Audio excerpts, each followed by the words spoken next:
I want to talk to you guys a little bit about homeschooling.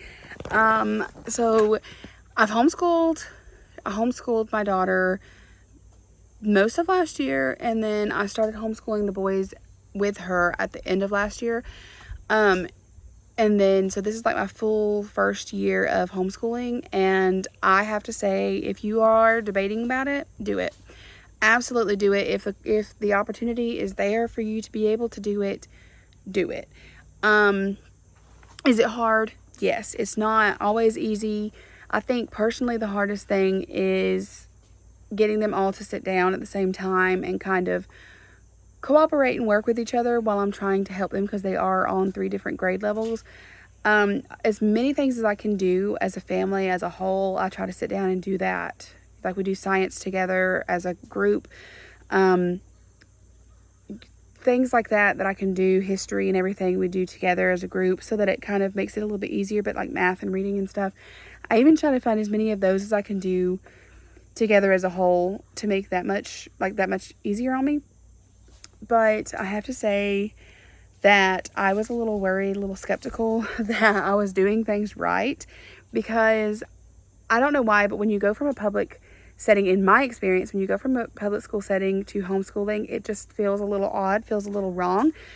It just feels like you're not doing something right.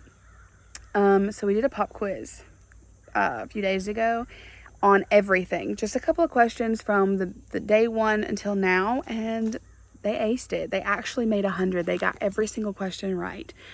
So I know that I'm doing a good job. I know that we are hitting those milestones. The best thing that I can say about homeschooling is that my children don't have to go off of like, you made an A today, you made 100 today, oh well, you failed but he made 100, or we're only going to recognize the kids who did good, and they made all A's in their report card, and you did your best but you didn't do good enough. That's kind of how I feel like school is. That's how I felt like school was to me. And watching it with my own children and watching them try their absolute best and not getting recognized for it.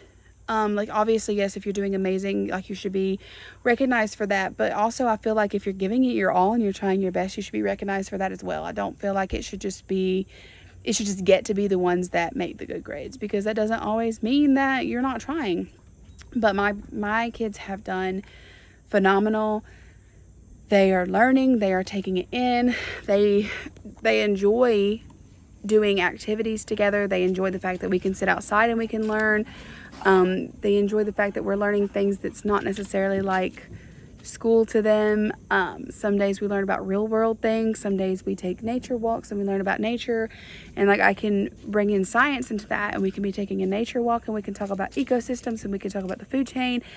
Today we learned about cells in our body, and like the mitochondria is the powerhouse of the cell and all that stuff. And they got to make their own cells, and it's just fun. It's so one-on-one too, and I can see their growth. I really still see their struggles too. Brayden, for instance, obviously he was struggling with keeping up because he was missing so much, and we would have teachers that would send him so much work that it was nearly impossible to keep up with. Or we would have the ones that like wouldn't send him any work to do, but either way, regardless, they would push him on anyways. Because they would be like, well, I really think that he understands, but we're going to push him on. And that's really hard for him. So both my boys really struggle with reading, and obviously my daughter's learning to read.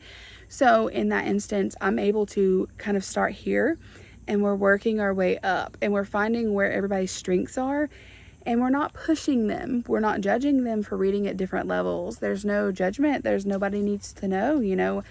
There's no shame in being a little bit behind. There's no fear of getting questions wrong. My daughter, so she was in kindergarten when I started her, and she was so scared to make a mistake. She would actually physically get worked up to make a mistake or to get something wrong. And she would just rather not even answer because she was so scared she would get it wrong. And that to me was such a huge red flag, because one, no child should feel that way, and two, the fact that she was literally in kindergarten feeling that way was like, what is going on?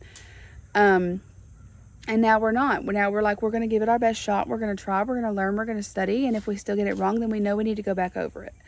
So I really just wanted to make this video short, simple, sweet. If you're thinking about homeschool, do it. If you can do it, do it. It is, in my opinion, and in my experience with my own children, the best option. I know not everybody is able to do it. I know not everybody has that kind of availability and stuff like that.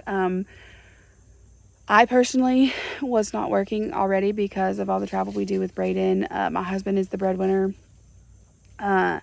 He works, so I was available to be a full-time stay-at-home homeschool teacher. So that's what I do. If that is something you can do, by all means, do it. The amount of options are completely endless and amazing. We're learning so much. We can travel if we need to or want to. As long as we take the work with us and everything, it's been great. If you can homeschool, do it.